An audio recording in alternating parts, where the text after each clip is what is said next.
Right now, millions of people are searching for ways to eliminate their anxiety. But what if I told you that's the worst mistake you could make? What if your anxiety isn't the problem? It's actually your greatest untapped superpower. I'm about to show you the 3 psychological mechanisms that turn anxiety from your worst enemy into your most powerful ally. We're talking about the same mental energy that paralyzes you in social situations, keeps you up at night overthinking, and makes your heart race before presentations. I'm going to prove to you that this exact same energy, when redirected, becomes the fuel for laser focus, creative breakthroughs, and unstoppable productivity. I've been researching this connection between anxiety and peak performance, diving into the neuroscience studies and case studies of high performers to understand how this transformation actually works. Because here's the thing, I used to have panic attacks before every important meeting. My anxiety was so bad that I'd rehearse conversations in my head 50 times before making a phone call. But what I discovered changed everything. The same brain chemistry that was destroying my confidence was actually identical to the brain chemistry of peak performance. And once I learned to flip that switch, everything changed. Let me start with something that will blow your mind. When researchers put anxious people in brain scanners and compared them to elite athletes in peak performance states, they found something shocking. The brain activity was almost identical. The same regions lighting up, the same neurotransmitters firing, the same physiological responses. The difference wasn't in the brain chemistry. It was in the interpretation and direction of that energy. Think about it. When you're anxious, what happens to your body? Your heart rate increases, your senses become hyper alert, your mind races through possibilities, your body floods with energy. Sound familiar? That's exactly what happens to a world-class athlete before they break a record, to a surgeon before a life-saving operation, to an entrepreneur before closing a $1 million deal. The only difference is the story they tell themselves about what's happening. The first strategy is what I call the reframe protocol, and this is where most people get it completely wrong. They try to calm down their anxiety, they try to reduce it, suppress it, meditate it away, but that's like trying to dam a river instead of building a water wheel. Here's what you do instead. When you feel that familiar anxiety rising, instead of fighting it, you're going to say these exact words. My body is preparing me for peak performance. Because that's literally what's happening. Your nervous system doesn't know the difference between a life-threatening situation and an important presentation. It just knows something significant is about to happen, and it's getting you ready to perform at your absolute best. Let me give you a concrete example. Imagine you have to give a presentation to 200 people. The old approach would have you spending the week before catastrophizing, losing sleep, maybe even considering backing out. But with this new framework, you recognize those exact same feelings and say, perfect, my system is activating. I'm about to be unstoppable. The physiological response was identical. Racing heart, heightened awareness, surge of energy. But instead of interpreting it as something's wrong, I interpreted it as something amazing is about to happen. And here's the key. Your brain believes what you tell it. When you reframe anxiety as preparation for excellence, your brain starts using that energy productively instead of destructively. The neuroscience backs this up completely. Anxiety and excitement use the exact same neural pathways. The only difference is the cognitive label you attach to the sensation. When you label it as excitement and preparation, you literally rewire your brain to use anxiety as fuel instead of fighting it as an enemy.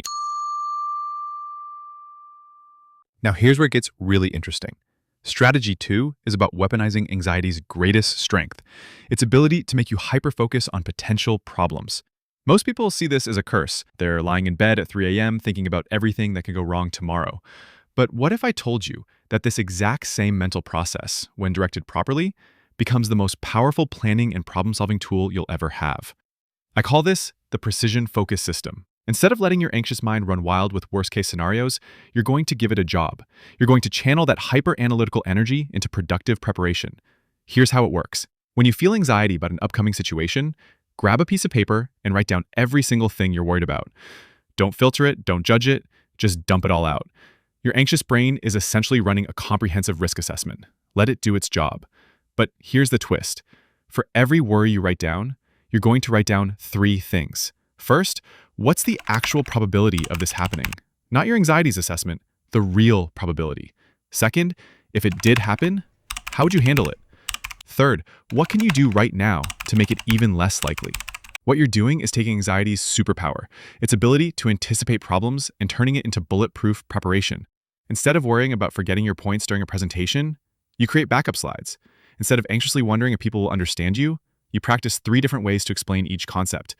By the time you're done with this process, you're not just prepared, you're over-prepared. And that anxious energy that was eating you alive, it's now become unshakable confidence because you've thought through everything and you're ready for anything. The third strategy is what separates the people who overcome anxiety from the people who transcend it entirely.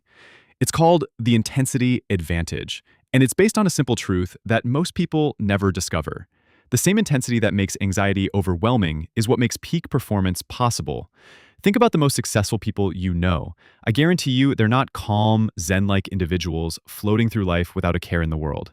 They're intense, they care deeply, they feel everything more strongly than the average person.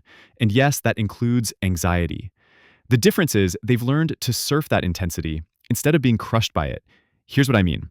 When you're anxious, you're experiencing a state of heightened arousal. Your brain is firing faster, your senses are sharper, your emotional intensity is through the roof. Most people try to dial this down, but what if instead you dialed up your focus to match that intensity? This is where the magic happens. When your internal intensity matches your external focus, you enter what psychologists call a flow state. Time disappears, distractions vanish. You become completely absorbed in what you're doing, and the quality of your work shoots through the roof. I learned this from studying chess grandmasters. Before big matches, they don't try to calm down. They get more intense. They channel that nervous energy into laser-sharp focus on the board. Their anxiety becomes anticipation. Their worry becomes strategic thinking. Their intensity becomes their edge. Here's how you apply this to your life. Next time you're feeling anxious about a project or situation, instead of trying to relax, try this. Match your focus intensity to your emotional intensity. If you're feeling 7 out of 10 anxious, bring 7 out of 10 focus to your preparation or work. Set a timer for 25 minutes, turn off every distraction, and throw yourself completely into whatever you're working on with the same intensity that you're feeling internally. Don't fight the intensity, use it. What you'll discover is that anxiety, when properly channeled, gives you access to levels of focus and performance that you never knew you were capable of. Let me show you exactly what's happening in your brain when you make this shift. When you're anxious, your brain releases norepinephrine, cortisol, and adrenaline. These are the same chemicals released during peak performance states. The difference is context and control. In uncontrolled anxiety, these chemicals create chaos. Your thoughts race without direction, your energy scatters in all directions. You feel overwhelmed because your brain is trying to process everything at once without a clear objective. But when you implement these 3 strategies, you're essentially becoming the director of your own brain chemistry. You're taking those exact same powerful chemicals and giving them purpose, direction, and focus. Norepinephrine, instead of making you feel scattered, now enhances your attention and memory. Cortisol, instead of making you feel stressed, now sharpens your decision-making. Adrenaline, instead of making you feel panicked, now gives you sustained energy and motivation. This isn't positive thinking or wishful thinking. This is applied neuroscience.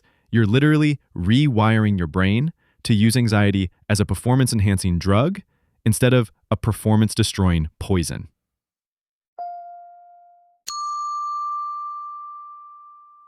Now, let me give you the exact framework to implement this starting today. Because knowing the theory is worthless if you can't apply it in real life. First, you need to identify your anxiety triggers, not to avoid them, but to prepare for them. Make a list of the situations that typically make you anxious. Job interviews, social events, deadlines, difficult conversations, public speaking, whatever it is for you. For each trigger, you're going to create what I call an anxiety action plan. This is your playbook for turning that anxious energy into productive action. Step 1, recognition. The moment you feel anxiety starting, say out loud, "My system is activating for peak performance." This immediately begins the reframe process. Step 2, redirection. Ask yourself, what is this energy trying to help me prepare for? Your anxiety is trying to help you succeed. It's just doing it inefficiently. Give it a specific job. Step 3, action. Channel that energy into preparation, practice, or problem solving. Use the intensity to fuel focused work, not worried thinking. Let me walk you through a specific example. You have a job interview tomorrow, and you're feeling anxious. Old approach, try to calm down, maybe avoid thinking about it, hope it goes away. New approach, recognize that your brain is trying to help you succeed in this interview. Use that energy to research the company more thoroughly. Practice your answers out loud. Prepare thoughtful questions. Plan your route so you arrive early. Choose your outfit. The anxiety is giving you the energy and motivation to prepare more thoroughly than you ever have before. By the time you walk into that interview, you're not just confident, you're over-prepared. And that anxious energy has transformed into quiet confidence and sharp focus. Here's what happens when you consistently apply these strategies over time. You don't just manage your anxiety better, you actually become grateful for it. Because you start to realize that your anxiety is directly correlated with your ambition. The people who feel the most anxiety are usually the people who care the most, who want to achieve the most, who have the highest standards for themselves. That's not a bug, that's a feature. There are documented cases of entrepreneurs who built million-dollar businesses using anxiety as their primary fuel source. Artists who created their best work during their most anxious periods. Students who achieved academic breakthroughs by learning to surf their test anxiety instead of fighting it. The pattern is always the same. They stop trying to eliminate anxiety and start learning to direct it. They stop seeing it as evidence that something's wrong and start seeing it as evidence that something important is about to happen. And here's the beautiful irony. The more you learn to use anxiety productively, the less overwhelming it becomes. Not because you have less anxiety, but because you have more control over where that energy goes. You become the pilot of your own nervous system instead of a passenger. For those of you ready to take this even further, let me share some advanced techniques that high performers use to maximize their anxiety advantage. Technique 1, anxiety scheduling. Instead of experiencing random bursts of worry throughout the day, you schedule specific times for strategic worrying. 15 minutes every morning where you intentionally think through potential challenges and create solutions. This satisfies your brain's need to problem solve while keeping it contained. Technique 2, the intensity matcher. Before any important task, you deliberately increase your emotional intensity to match the importance of the task. Big presentation? Get proportionally excited and focused. Important deadline? Match that energy with deep work intensity. Technique 3, anxiety anchoring. You create specific physical gestures or mental phrases that instantly redirect anxious energy into focused action. Professional athletes do this constantly. They have rituals that transform pre-game nerves into game-time focus. The key is consistency. Every time you feel anxiety, you immediately run through your anchoring process. Over time, your brain learns to automatically associate anxiety with focused performance instead of scattered worry. But let's zoom out for a moment, because this isn't just about managing anxiety better. This is about completely redefining your relationship with discomfort, with intensity, with the parts of yourself that you thought were weaknesses. Most people spend their entire lives running from their difficult emotions. They see anxiety, stress, even sadness as signals that something needs to be fixed or avoided. But what if these emotions aren't bugs in your system? What if they're features? What if anxiety is your brain's way of telling you that something matters deeply to you? What if it's your internal GPS pointing you toward the things that could transform your life if you had the courage to pursue them? Think about it. You don't get anxious about things you don't care about. You get anxious about job interviews because career growth matters to you. You get anxious about relationships because connection matters to you. You get anxious about your creative projects because your art matters to you. Your anxiety is literally a map of your values, your ambitions, your deepest desires. It's showing you exactly where your potential for growth lies. The things that make you most anxious are often the things that could change your life the most if you learn to move toward them instead of away from them. So here's your complete transformation protocol. This is how you turn anxiety from your biggest limitation into your greatest strength, starting right now. Phase 1, acceptance and reframe. Stop trying to eliminate anxiety. Start seeing it as activation energy. When you feel it, say, "My system is preparing me for excellence." Mean it. Your brain will start to believe it. Phase 2, directional focus. Ask yourself, what is this energy trying to help me achieve? Then give it a specific productive task. Use worry time to create detailed action plans. Use nervous energy to fuel intense preparation. Phase 3, intensity matching. Learn to match your focus intensity to your emotional intensity. High anxiety equals high focus. Medium anxiety equals medium focus. Use that energy proportionally. Phase 4. Action acceleration. Take immediate action while the energy is high. Anxious about a project? Work on it right now. Nervous about a conversation?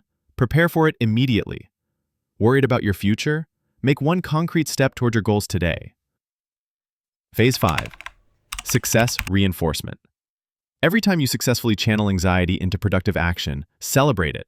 Your brain needs to associate this new pattern with positive outcomes. Take note of how good it feels to use that energy constructively.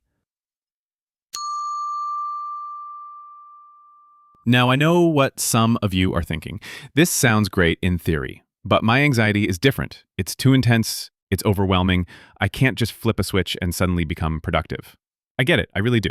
There was a time when my anxiety was so intense that I couldn't leave my house some days, so let me address this directly. You're not trying to flip a switch. You're trying to redirect a river. And you do that gradually, consistently, with small victories that build into major transformations. Start small, really small. Next time you feel mildly anxious about checking your email, use that energy to not just check your email, but to organize your entire inbox. Next time you feel nervous about a phone call, use that energy to not just make the call, but to prepare talking points that make it your best call ever. You're training your brain to associate anxiety with productive action instead of paralyzed thinking. And here's what's incredible. Your brain learns fast. Within weeks of consistent practice, you'll start to notice that anxious energy automatically redirects into focused energy. But here's the secret that changes everything. You have to stop seeing anxiety as the enemy first. As long as you're fighting it, you're fighting against your own energy. It's like trying to drive with the brakes on. You'll never reach your potential that way. Let me share something that might shock you. Research and interviews with high performers. CEOs, world-class athletes, successful artists, breakthrough scientists reveal something fascinating. Not one of them is anxiety-free. Not one. But they all share one characteristic. They've learned to see anxiety as information, not intimidation. They've learned to see it as energy, not an enemy. They've learned to see it as preparation, not a problem. Michael Jordan had anxiety before every game. Steve Jobs was notoriously anxious about product launches. Oprah talks openly about her anxiety around public speaking. The difference is they learn to channel that intensity into their performance instead of letting it sabotage their performance. There's actually a term for this in psychology: optimal anxiety. It's the sweet spot where your arousal level perfectly matches the demands of your task. Too little anxiety and you're not sharp enough. Too much anxiety and you're overwhelmed. But when it's just right, when you've learned to surf that intensity, you become unstoppable. The goal isn't to eliminate anxiety. The goal is to become so skilled at directing it that it becomes your competitive advantage. Let me give you the specific daily practices that will make this transformation automatic for you. Morning anxiety audit. Every morning, spend 5 minutes identifying what you're anxious about that day. Instead of trying to talk yourself out of it, ask, how can I use this energy productively today? The anxiety to action bridge. Create a simple rule for yourself. Every time you notice anxiety, you take one immediate action related to what you're anxious about. Anxious about your health? Do 10 push-ups right now. Anxious about your career? Send one networking email immediately. Anxious about your relationships? Text someone you care about. Evening intensity review. Before bed, review the day. When did you feel anxious? How did you handle it? What worked? What didn't? You're training your brain to see patterns and improve your anxiety to action conversion rate. The weekly challenge escalation. Every week, deliberately put yourself in a slightly anxiety-provoking situation where you can practice these skills. Take on a project that stretches you. Have a conversation you've been avoiding. Apply for something you're not sure you're ready for. You're not trying to stress yourself out. You're trying to build your anxiety handling muscles in controlled environments so that when unexpected challenges arise, you're already trained. Here's something most people don't realize about social anxiety specifically. Social anxiety often comes from caring deeply about making genuine connections and not wanting to disappoint people. That's not a weakness. That's emotional intelligence and empathy working overtime. When you reframe social anxiety as evidence that you care about others and want to contribute value to their lives, something shifts. Instead of focusing on how you might embarrass yourself, you start focusing on how you can make others feel comfortable and valued. That nervous energy before social events, channel it into preparing thoughtful questions about others. That worry about not having anything interesting to say, use it to research topics that might genuinely interest the people you'll be with. The most charismatic people aren't the ones without social anxiety. They're the ones who've learned to turn that caring energy outward toward others instead of inward toward self-criticism. And if you're creative, pay attention to this part because it might change how you see your entire creative process. Some of the greatest art, literature, music, and innovation in human history came from people with intense anxiety. Not despite their anxiety, but because of it. Anxiety creates a state of heightened sensitivity and awareness that, when channeled properly, leads to breakthrough insights and creative solutions. Your anxious brain is constantly making connections, seeing patterns, anticipating problems and possibilities. That's exactly what creativity requires. The ability to see what others miss, to connect disparate ideas, to imagine possibilities that don't yet exist. Van Gogh, Edgar Allan Poe, Charles Darwin, Emily Dickinson, all struggled with intense anxiety, but they learned to pour that intensity into their work instead of letting it pour into worry. They transformed their mental chaos into creative order. The next time you're feeling anxious and scattered, try this. Grab whatever creative medium speaks to you. Writing, drawing, music, even just brainstorming solutions to problems.